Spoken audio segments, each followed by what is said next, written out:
All right, so now when it comes to the meal prepping, right? Last week we did beans and rice, okay? This week, what we're gonna do is tortillas. Now, after this video, there's also gonna be a tortilla recipe link that's gonna be sent out to show you how to make tortillas. But it's really, really easy. You know, after you get in the habit of making your beans and rice very consistently, what you wanna do is start to make your tortillas consistently as well. And they're very, very simple.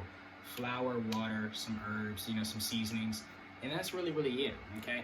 But what you can do for this week, right, is in that moment of when you're cooking your dinner, right, let's say you're making some tacos, right, you're gonna make more tacos. You're gonna make close to 6 tacos for that week, okay, that you're not going to have at that dinner, at that time of which you're making the food, okay?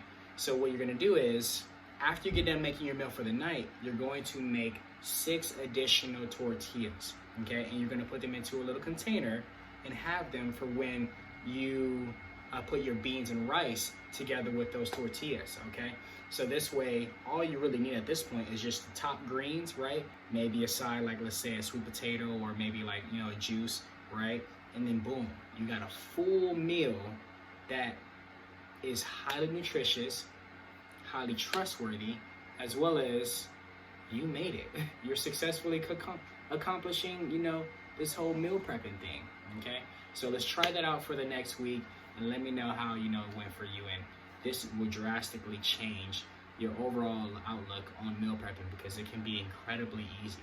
We just gotta get in the habit of making more food and packaging that food and making it stretch out for a longer period of time rather than just eating it all in one sitting.